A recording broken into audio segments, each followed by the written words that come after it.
Hello, students. Welcome to Neet Biology Decoded. I'm here with another question. This is from the chapter Biotechnology Principles. So, this is an assertion and reason type based question. You have an assertion and you have a reason here. Let's try to understand what the assertion is about. Restriction enzymes create sticky ends by cutting DNA at specific palindromic sequence, leaving overhanging single stranded regions. And the reason being, sticky ends facilitate the action of DNA ligase by forming complementary hydrogen bonds, allowing efficient recombination of the DNA fragments. So, are they asking us to find the reason is true? Yes. Is the assertion true? Yes. They're asking us to find everything. So, by looking at the concept, if you know the concept of how a restriction enzyme cuts a restriction site, for example, let's take a palindromic sequence, a random one I'm taking. So, a complementary base pairing here. So, usually the cut is made between the same base pairs, say GNC and here also GNC. If the cut is made in this way, let me just change the color. So, you get one piece like this,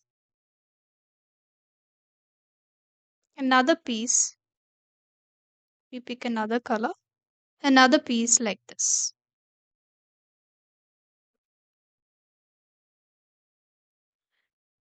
So, if I draw this again for your understanding,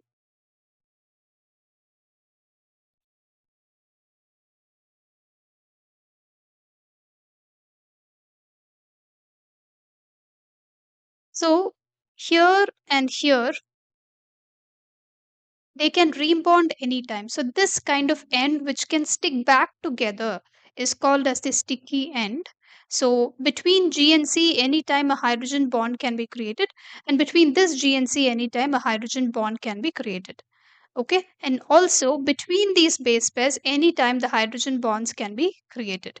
So since they're sticking back together, these are called sticky ends, and these sticky ends invite the DNA ligase to act upon them so that they are stuck together, or they are getting their double stranded recognition again. So yes, the assertion is right and also the reason is right. The reason is a correct explanation of the assertion here. So option is option A. Okay, here's another question.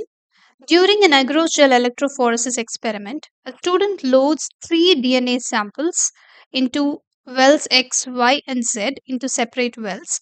After running the gel, the student observes that the fragment X has traveled farthest while fragment Z has moved the least and fragment Y is in between. So, which is more logical from the conclusions is what they are asking. Fragment X is smallest in size, fragment Z is the largest, and Y being the intermediate, or fragment X being the largest, and fragment Z being the smallest, and Y being the intermediate. The distance traveled by a DNA fragment is independent of their size, so no conclusion can be drawn. DNA fragments with high molecular weight move faster through the agarose than those with a low molecular weight. So, if you know the concept of gel electrophoresis, by this time you should be able to answer this question. So, there are three wells, and in each well, you load samples. The student is loading samples, and when he sees the result in the gel electrophoresis, he could find that the X has traveled farthest, Y has traveled medium, and Z has traveled the smallest distance. So, what is the size of the fragment? They're not asking us the distance, they're asking the size of each fragment that is loaded.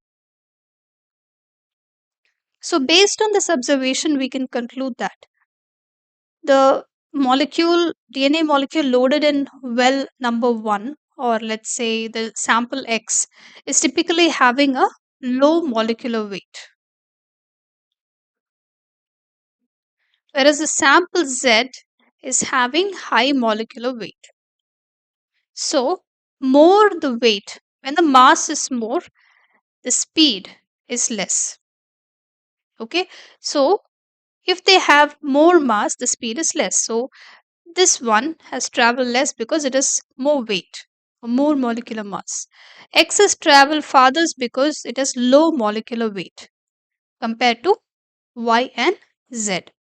So we can conclude that fragment X is smallest in size and fragment Z is largest, and Y being the intermediate. So option A is the right answer. And the agarose gel is a network of colloidal substance, uh, which means that moving through such granulated pores can be highly difficult for a high molecular DNA molecule, whereas smaller one can pass through these pores really quick. And that's why X was able to travel faster than Y or Z. So keep practicing well. I'll see you soon with the next question.